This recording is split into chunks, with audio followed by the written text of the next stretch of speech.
Assalamualaikum warahmatullahi wabarakatuh. Alhamdulillah, rekan-rekan mahasiswa, kita berjumpa kembali di mata kuliah Manajemen Lembaga Pendidikan Islam.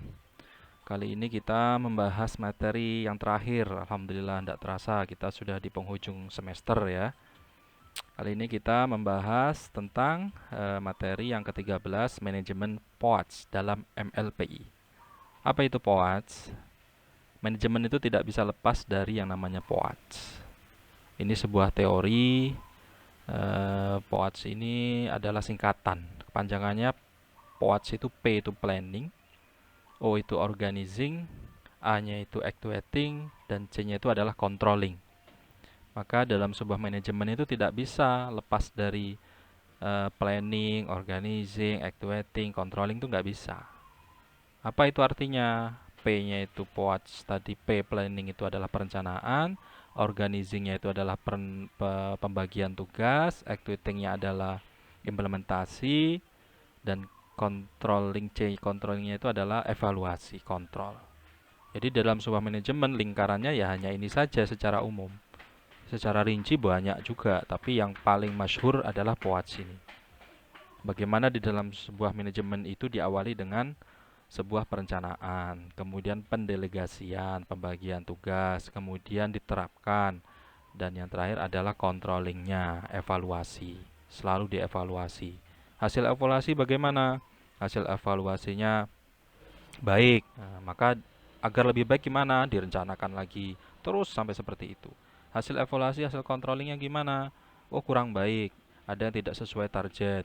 Ada yang tidak sesuai dengan eh, Renstra, misalnya rencana strategi dan sebagainya, maka dievaluasi, direncanakan kembali agar lebih baik itu bagaimana. Nah, ini yang akan kita bahas. Dan ini saling berkaitan dengan materi-materi sebelumnya ya.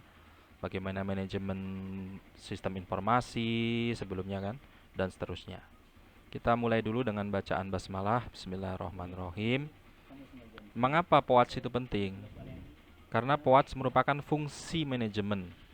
Ya, POATS itu adalah fungsi manajemen. Fungsi manajemen yang bersifat umum, tapi dia bersifat umum karena tidak ada POATS maka manajemen tidak berfungsi. Nah, ini meliputi seluruh proses manajerial. Kemudian banyak para ahli menambah banyak pengertian dari fungsi manajemen, namun di antara banyak tambahan tersebut di dalamnya sudah termasuk keempat fungsi itu. Secara umum, keempat fungsi ini perencanaan, pengorganisasian, penggerak, dan pengawasan ini bagian dari fungsi. Itu makanya penting POATS. Apa itu P atau planning atau perencanaan? Perencanaan merupakan susunan langkah secara sistematik dan teratur. Ada langkah-langkahnya. Ada langkah-langkahnya secara sistematik dan teratur, ya, itu dibukukan, itu ditulis, itu yang akan dilakukan. Gitu. Faktornya apa? Faktornya itu dalam merencanakan sesuatu dengan smart, dengan baik, dengan pintar, dengan semuanya lah. Nah, tapi smart di sini adalah singkatan, ini saya singkat. Spesifik.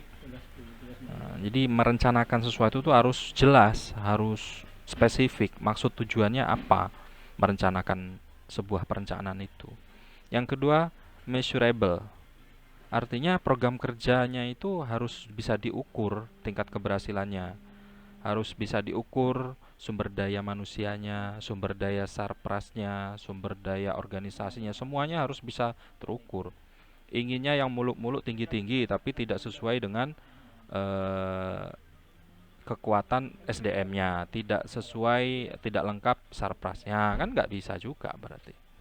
Yang ketiga, achievable, artinya dapat dicapai. Jadi nggak angan-angan tok. Itu tadi merencanakan yang tinggi-tinggi tapi nggak mampu sebuah lembaga pendidikan khususnya pendidikan Islam untuk mencapainya kan juga percuma, sia-sia, muspro gitu.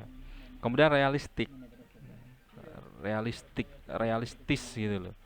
Jadi sesuai kemampuan juga dengan sumber daya yang ada, dengan apalagi ya, dengan anggaran yang ada, dengan jumlah siswa, dengan jumlah guru dan sebagainya, dengan lingkungan, stakeholder sekitar gitu.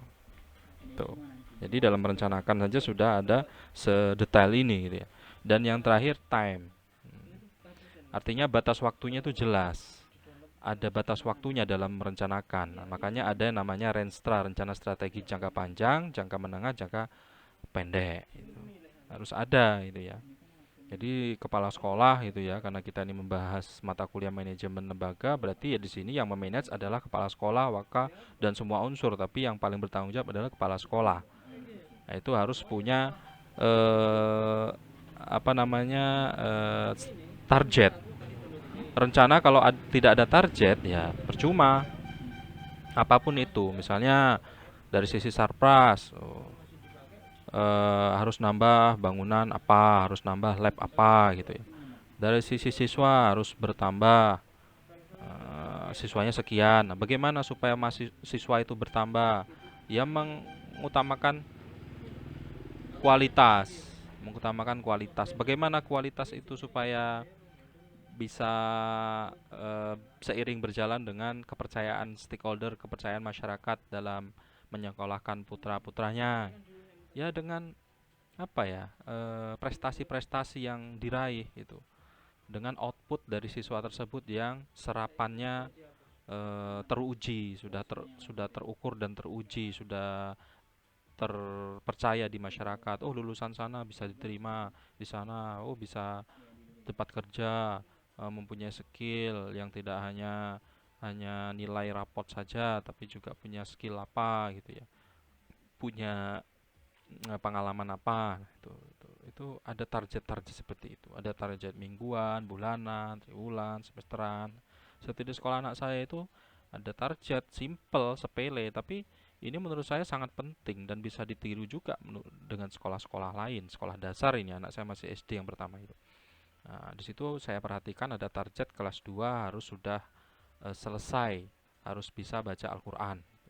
Maka kelas 3, 4, 5, 6 di sekolah dasar itu dia untuk tingkat dasar Al-Qur'an saja yang sangat penting sekali menjadi pedoman hidup di tingkat dasar itu sudah harus dikuasai, harus sudah bisa membaca minimal. Harus sudah baik bacaan tajwidnya. Maka di kelas 3 dan seterusnya sampai kelas 6 itu sudah berhak untuk mengikuti ekstra, mau ngikut pramuka, mau ikut AW, mau ikut drum band, mau ikut pencak, mau ikut tafid, ekstra-ekstra yang lain yang itu akan mengasah skill si anak atau si siswa tersebut. Nah, itu kan perencanaannya matang butuh. Jadi kelas 1, kelas 2 itu sudah digodok agar dipercepat supaya bisa baca Al-Qur'an. Nah, anak SD masih umur 6 7 tahun ya kan tidak semuanya bisa, semua orang tua punya kemampuan dengan kesibukan yang berbeda, kemampuan yang sama kan tidak mungkin gitu. Ada yang orang tuanya umum gitu ya, tidak begitu memperhatikan dari sisi baca Quran anaknya gitu. Nah, maka ini sekolah punya tanggung jawab, ada renstra jangka pendeknya, bisa baca Quran selesai semuanya murid-muridnya di sekolah tersebut di kelas 2 itu kan sebuah strategi yang bagus, yang jelas. Ini namanya perencanaan. Agar apa? Agar nanti perencanaan itu berjalan. Kelas 6 nanti sudah punya skill apa, masing-masing anak ini minat di apa. Semua lengkap ada di ekstra, ada di ekstrakurikulernya. Yang senang bola kaki boleh ikut gitu. Jadi menjadi pemain bola kaki yang sudah hatam Al-Quran gitu kan bagus berarti. Jadi bisa fokus akhirnya kan itu dari sisi planning. Jadi susunan langkah-langkah secara sistematik dan teratur di dalam lembaga pendidikan itu bagaimana, itu harus ada jangka pendek, jangka menengah, jangka panjang. Nah, ini juga sudah diatur dalam Al-Quran, ada ini di Quran surat Al-Anfal ayat 60. Jangan dikira di dalam Al-Quran itu tidak membahas manajemen. Al-Quran itu sangat universal, sangat umum. Itu sampai akhir zaman nanti bisa diterima sebagai mukjizat umat terakhir ya, umat Nabi Muhammad kan itu. Nah, di sini di dalam Quran surat Al-Anfal ayat 60 itu wa'iddu lahum mastata'tum min quwwati wa mirribatil khail turhibun, dan siapkanlah untuk menghadapi mereka kekuatan apa saja yang kamu sanggupi dan dari kuda-kuda yang ditambat untuk berperang. Nah, maksudnya di sini ya, dan siapkanlah untuk menghadapi mereka. Jadi siswa itu atau segala sesuatu dalam sebuah perencanaan itu memang harus disiapkan untuk apa yang mereka hadapi, untuk kehidupan yang akan dihadapi, apalagi untuk siswa-siswa yang eh, cerdas, tidak hanya cerdas tetapi juga bertauhid kuat, gitu ya. Nah, itu harus direncanakan sedemikian rupa. Nah, dengan demikian sudah lengkap, manajemennya bagus, baik, SDM-nya kuat, pintar semua, mumpuni semua, maka kepercayaan masyarakat walaupun sekolah itu di pelosok sekalipun itu akan menjadi kepercayaan masyarakat. Seperti Gontor itu, tidak usah jauh-jauh di Ponorogo sendiri. Itu zaman dulu sebelum Indonesia merdeka sudah ada Gontor itu. Dan letaknya di desa terpencil Ponorogo itu sudah kecil kabupatennya. Gontor letaknya di pelosok ujung Ponorogo lagi kan, bayangkan. Namanya saja Gontor. Konon sejarahnya Nggon Kotor itu kan. Asal kata dari itu. Wallahu alam, entah itu plesetan atau apa, tapi logikanya saja zaman sekarang yang sudah maju seperti ini, letak Gontor itu tidak di tengah kota besar kan, tapi di pelosok sebuah kabupaten kecil di ujung Jawa Timur gitu, hampir di ujung Jawa Timur. Nah, itu bisa dibayangkan dengan perencanaan yang baik, visi misi yang jelas, semua outputnya alumni tersebar di seluruh penjuru dunia. Nah, ini karena apa? Perencanaan yang baik. Di dalam Islam ini ada ayatnya banyak sekali, salah satunya Al-Anfal ayat 60. Dan siapkanlah untuk menghadapi mereka kekuatan apa saja yang kamu sanggupi. Nah, jadi pentingnya persiapan perencanaan di sini ada di dalam penegasannya Al-Anfal ayat 60. Kemudian yang kedua, organizing, pengorganisasian. Apa itu pengorganisasian, organizing? Pembagian tugas. Nah, pendelegasian, pembagian tugas. Ini juga setelah direncanakan, kemudian dibagi tugas sesuai ahlinya, sesuai keahliannya. Jangan apa guru matematika suruh ngajar bahasa Arab, lulusan bahasa Arab suruh ngajar bahasa Inggris, kebalik bahasa Inggris suruh ngajar bahasa Arab. Ini dari sisi linearitasnya saja sudah tidak sesuai dengan apa yang sudah direncanakan. Dia rencana kuliah masuk S1 bahasa Arab, berarti pendidikan bahasa Arab, berarti menjadi seorang pendidik guru bahasa Arab. Kok tahu-tahu di sekolah suruh ngajar teknik informatika, ya kan? Enggak dong. Nah, ini ada yang salah, sudah direncanakan dengan baik dari awal, karena yang kosong guru TIK, guru ngajar. Ya, kalau gitu boleh-boleh saja gitu, tapi akhirnya kan tidak maksimal, tidak sesuai dengan keahliannya, akhirnya tidak bisa maksimal. Pasti yang dikorbankan siswanya. Nanti endingnya outputnya tidak menjadi ahli atau tidak maksimal. Maka pembagian tugasnya juga harus sesuai dengan perencanaan di awal tadi. Tuh. Nah, ini juga ada penegasan di dalam Quran surat As-Saff ayat 4. Innallaha yuhibbul ladzina yuqatiluna fi sabili soffan ka'annahum bunyanum marsus. Apa maksudnya di sini? Sesungguhnya Allah menyukai orang-orang yang berperang di jalannya dalam barisan yang teratur. Nah, di sini saya tandai dalam barisan yang teratur ini berarti dengan pembagian tugas, dengan apa namanya dengan tupoksi yang sesuai gitu ya, yang teratur, yang baik. Ya. Nah, di sini ini bukan berarti saya menerjemahkan ayat Al-Quran semau saya, tidak ya. Tapi di sini apa namanya studi tematik ya, studi tematik Al-Quran dan hadis ini ada dalam mata kuliah, dalam pembahasan, dalam kajian itu ada itu dan dibolehkan tuh ya. Kemudian yang ketiga, actuatingnya, penggerakannya atau penerapannya, pengimplementasiannya. Jadi pelaksanaan kerja itu harus sejalan dengan rencana kerja yang telah disusun, sudah sesuai dengan rencana, sudah didelegasikan kepada para ahlinya. Nah, ini juga ditegaskan dalam Quran surat At-Taubah ayat 105. Wakul a'malu fasayarallahu amalakum wa rasuluh wal mu'minun wa saturadduna ila alimil ghaib wasyahadah fayunabbi'ukum bima kuntum ta'malun. Bekerjalah kamu, maka Allah dan Rasulnya serta orang-orang mukmin akan melihat pekerjaanmu. Implementasikan, kerjakan. Nah, nanti pimpinan yang melihat untuk diadakannya evaluasi nanti yang terakhir kan, controllingnya kan. Nah, itu. Ya, kemudian di dalam controlling, di dalam pengawasan itu diadakannya koreksi, diadakannya evaluasi, selalu untuk yang terus menjadi yang terbaik, paling baik. Dalam dalil yang lain juga ada toh itu hari ini harus lebih baik daripada hari kemarin. Gitu.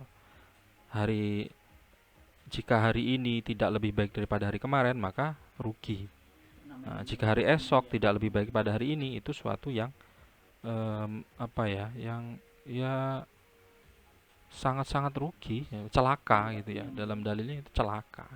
Jika hari esok itu tidak lebih baik daripada hari ini, ya itu sungguh celaka seorang mukmin, seorang orang yang beriman, seorang yang muslim. Jadi kalau kita orientasikan kepada hal ibadah, ya ibadah hari ini harus lebih baik pada ibadah hari kemarin. Ibadah hari esok harus lebih baik pada hari ini. Tahun ini sudah istiqomah Senin Kamis, maka tahun depan ya harus istiqomah ditambah. Sudah istiqomah Senin Kamis puasa, tahun depan harus saya tambah lagi nih istiqomah sholat duhanya gitu. Tahun ini sudah istiqomah sholat duha 4 rakaat, tahun depan ditambah lagi jadi 6 rakaat. Apalagi tahun depan sudah istiqomah sholat duha, sudah istiqomah sholat puasa Senin Kamis, tahun depannya lagi istiqomah sholat sunnah rawatib, qobliyah ba'diyah diistiqomahkan. Itu kan harus meningkat terus itu. Jadi jangan tidak lebih baik daripada tahun sebelumnya. Ini juga di Quran surat Al-Qaf ayat 16 sampai 18 ini.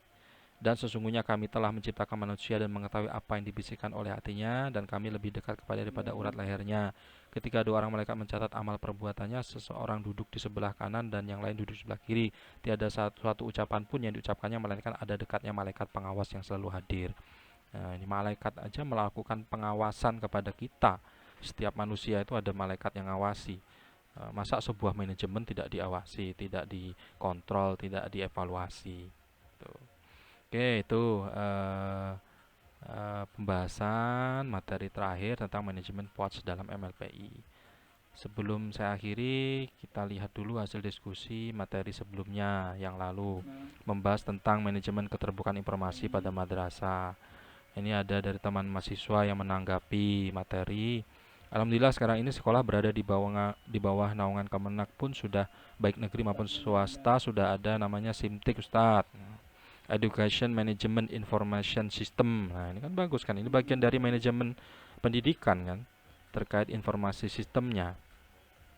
Bagaimana absennya mungkin online karena pandemi ini kan, seperti kita ini absennya kan online lewat SIMTIK. Siswanya ada berapa gitu. Nah, nanti tugasnya dosen atau guru itu apa saja, diupload secara sistem, dinilai oleh asesor, oleh penilai, oleh manajerialnya, oleh kepala sekolah atau wakil kepala sekolahnya. Itu kan secara sistem transparan, tidak ada yang dimanipulasi, tidak apa namanya, tidak bondong-arang lagi, bondong-arang ya, apalagi tidak bekerja di akhir saat laporan lagi, tapi terus 24 jam itu bisa dilaporkan gitu ya, sesuai, nyata, real gitu ya, real gitu. Jadi dengan adanya sistem tersebut, pengorganisasian data menjadi terarah, betul, transparan dan valid, betul. Oke. Jadi itu nantinya juga menjadi dasar untuk penilaian atau penggajian, misalnya sertifikasi atau bantuan sarpras atau apa. Iya betul. Jadi tidak ada lagi manipulasi, misalnya oh ini butuh bangun sekolah, ya udah ngajukan proposal, masih offline ya, tidak daring tapi luring, masih sudah dibantu, fotonya yang dipoto bangunan sekolah sebelahnya, uangnya dipakai untuk pribadi, kan tidak boleh gitu. Tuh. Kemudian ada pertanyaan, mengapa dampak budaya organisasi sangat besar terhadap lingkungan organisasi? Iya, dampak organisasi amat sangat besar bagi lingkungan organisasi, karena apa ya, budaya, namanya budaya itu ya sudah mendarah daging, sudah menjadi kebiasaan ya, sulit merubahnya. Tapi ya bagaimana seorang manajerial, seorang pemimpin bisa mempertahankan budaya yang baik dalam sebuah organisasi itu, merubah semakin lebih baik eh, suatu program di dalam sebuah organisasi. Itu ada kaidahnya itu dalam fikih atau ushul fikih itu masih ada itu. Mungkin teman-teman pernah dengar itu al-muhafazah 'alal qadim al-sholih wal ahzu bil jadidil al-aslah gitu kan. Melestarikan nilai-nilai lama yang baik dan menerapkan nilai-nilai baru yang lebih baik. Nah, itu tidak apa-apa gitu. Ini dampak budaya organisasi, misalnya yang baik dipertahankan tidak masalah, tidak apa-apa. Dan yang sudah ada itu semakin dibuat lebih baik itu lebih bagus. Itu tadi al muhafazah ala qadim as-shalih wal ahzu bil jadidil al-aslah. Nah, itu dibolehkan, dibenarkan selama tidak melanggar syariat, melanggar suatu poksi, SOP yang sudah disepakati, yang sudah dibentuk oleh manajerialnya gitu misalnya. Tuh. Tuh ya, silakan teman-teman mahasiswa yang masih belum dipahami dari materi ini tentang manajemen dalam MLPI, silakan kita diskusikan, tanyakan di Google Classroom. Kita akhiri dengan bacaan tamid hamdalah, alhamdulillahirabbil alamin, wallahu a'lam bishawab. Saya akhiri, wassalamualaikum warahmatullahi wabarakatuh.